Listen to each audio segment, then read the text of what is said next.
ഇതാ ഇത് ഇന്നലെ ബാക്കി വന്ന ചപ്പാത്തി ഒരു 3-4 ഉണ്ടായിരുന്നു. അപ്പോൾ ഞാനിതിങ്ങനെ അരിഞ്ഞെടുത്തു കേട്ടോ. ഇതേമാതിരി കത്തി കൊണ്ട് നമുക്ക് അരിയാൻ പറ്റും. ഓരോ കഷ്ണമായിട്ട് ഇങ്ങനെ അരിഞ്ഞെടുക്കാം കേട്ടോ. എത്ര വലിപ്പം വേണമെങ്കിലും ആക്കാം, അല്ലെങ്കിൽ ചെറുതാക്കാം, എങ്ങനെ വേണമെങ്കിൽ ചെയ്യാം കേട്ടോ. നമുക്ക് വേണ്ടത് ഇതാ ക്യാരറ്റ് എടുത്തിട്ടുണ്ട്, കാബേജ്, സവാള, പച്ചമുളക്, 2 അല്ലി വെളുത്തുള്ളി എടുത്തിട്ടുണ്ട്. പിന്നെ നമ്മളെടുത്തത് ഒരു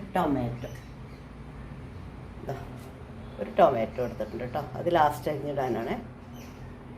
ഇതാണ് നമ്മുടെ ചപ്പാത്തി കൊണ്ട് കൊത്തു പൊറോട്ട ഉണ്ടാക്കണ മാതിരി ഉണ്ടാക്കാനാണ്. ഒരു പാൻ ഞാൻ അടുപ്പത്ത് വെച്ചിട്ടുണ്ട് കേട്ടോ. ഗ്യാസ് കത്തിച്ചിട്ട് വെച്ചിട്ടുണ്ട്. ഇനി ആവശ്യത്തിനുള്ള ഓയിൽ ഒഴിച്ചെടുക്കാം. ഏത് ഓയിൽ വേണമെങ്കിലും ഒഴിക്കാം കേട്ടോ. വെളിച്ചെണ്ണയ്ക്ക് ഭയങ്കര വിലയല്ലേ. വെളിച്ചെണ്ണ അല്ലെങ്കിൽ സൺഫ്ലവർ ഓയിൽ, അതല്ലെങ്കിൽ റൈസ് ബ്രാൻ ഓയിൽ. ഞാനിപ്പോൾ ഒഴിച്ചത് വെളിച്ചെണ്ണ തന്നെയാണ്. വെളുത്തുള്ളി ഇട്ടു. ഇനി നമുക്ക് സവാള ഇട്ടെടുക്കാം.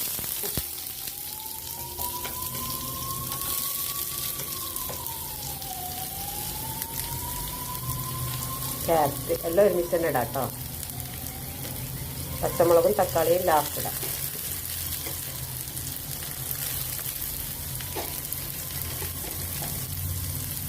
പിന്നെ നമുക്ക് എന്ത് പച്ചക്കറി വേണമെങ്കിലും ഇടാം കേട്ടോ. സ്പ്രിംഗ് ഒനിയനോ അല്ലെങ്കിൽ ക്യാപ്സിക്കം ഒന്നും എൻ്റെ ഇല്ലാത്തതുകൊണ്ട് ഞാൻ അതൊന്നും ഇടുന്നില്ല. നമുക്ക് എന്ത് വേണമെങ്കിലും ഇടാം, ഏത് പച്ചക്കറി വേണമെങ്കിലും ഇടാം.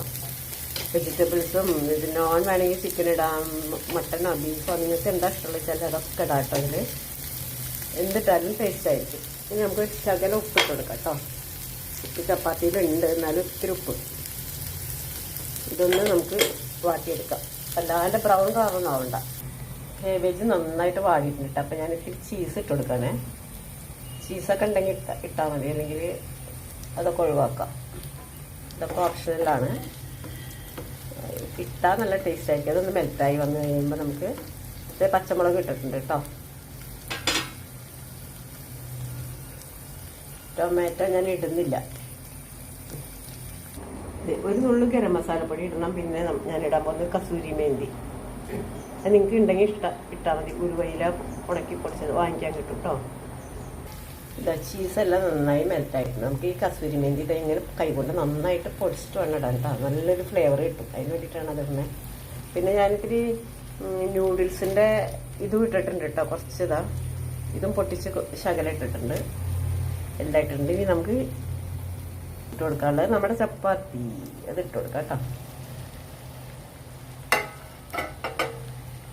ഇട്ട് കൊടുത്ത് നന്നായിട്ടൊന്ന് ഇളക്കി ഒരു തുള്ളി വെള്ളം ഒഴിച്ചിട്ട് വേണമെങ്കിൽ നമുക്കൊന്ന്